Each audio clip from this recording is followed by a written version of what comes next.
সম্প্রতি মার্কিন গোয়েন্দা সংস্থা এবং প্রভাবশালী আন্তর্জাতিক গণমাধ্যমের প্রতিবেদনে উঠে এসেছে এক চাঞ্চল্যকর তথ্য।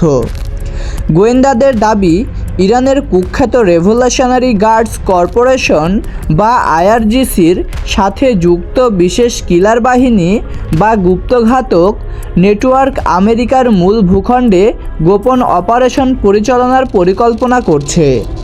শুধু তাই নয়, ট্রাম্প আমলের সাবেক মার্কিন কর্মকর্তা থেকে শুরু করে বর্তমান সরকারের উচ্চপদস্থ জাতীয় নিরাপত্তা ব্যক্তিদের টার্গেট করে এই হিটলিস্ট তৈরি করা হয়েছে বলে অভিযোগ উঠেছে। আমেরিকার অভ্যন্তরীণ নিরাপত্তা এজেন্সির জন্য এটি এখন অন্যতম প্রধান মাথাব্যথার কারণ হয়ে দাঁড়িয়েছে। কিন্তু প্রশ্ন হলো, কেন হঠাৎ করে আমেরিকার মাটিতে আঘাত হানার এই পরিকল্পনা? এর শেকড় অনেক গভীরে। 2020 সালে মার্কিন ড্রোন হামলায় ইরানের প্রভাবশালী সামরিক কমান্ডার জেনারেল কাসেম সোলাইমানি নিহত হওয়ার পর থেকেই তেহরান বিশ্বজুড়ে প্রতিশোধ নেওয়ার ঘোষণা দিয়ে আসছে।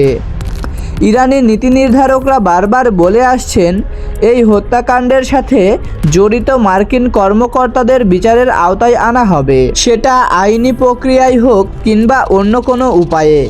আর ঠিক এই জায়গাতেই মার্কিন গোয়েন্দারা আশঙ্কা করছেন যে প্রক্সি ওয়্যার বা সাইবার হামলার পাশাপাশি সরাসরি আমেরিকার অভ্যন্তরে স্লিপার বা সেল কিলার স্কোয়াড সক্রিয় করার চেষ্টা চালাতে পারে তেহরান। এই সম্ভাব্য হুমকি মোকাবেলায় হোয়াইট হাউস এবং পেন্টাগনও বসে নেই।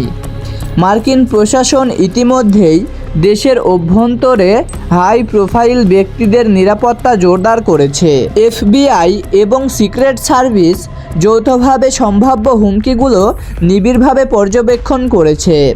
মার্কিন গোয়েন্দা সূত্রগুলো পরিষ্কার জানিয়ে দিয়েছে, আমেরিকার মাটিতে বিদেশি শক্তির যে কোনো ধরনের গোপন তৎপরতা বা গুপ্ত হত্যার চেষ্টা সরাসরি যুদ্ধ ঘোষণা হিসেবে গণ্য করা হবে এবং এর দাঁতভাঙা জবাবও দেওয়া হবে। মধ্যপ্রাচ্যের সংঘাত এখন আর কেবল ওই অঞ্চলেই সীমাবদ্ধ নেই, বরং তা ছড়িয়ে পড়েছে বৈশ্বিক সুপার পাওয়ার আমেরিকার ঘরের দরজায়।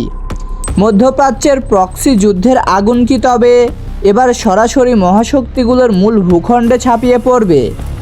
আপনার কি মনে হয়, আমেরিকার অভ্যন্তরীণ নিরাপত্তা কি এই অদৃশ্য হুমকির প্রতিহত করতে পারবে?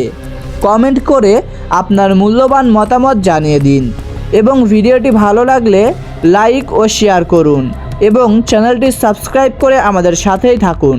ধন্যবাদ সবাইকে। দেখা হবে পরের কোনো ভিডিওতে। ততক্ষণ পর্যন্ত ভালো থাকবেন, সুস্থ থাকবেন। আল্লাহ হাফেজ।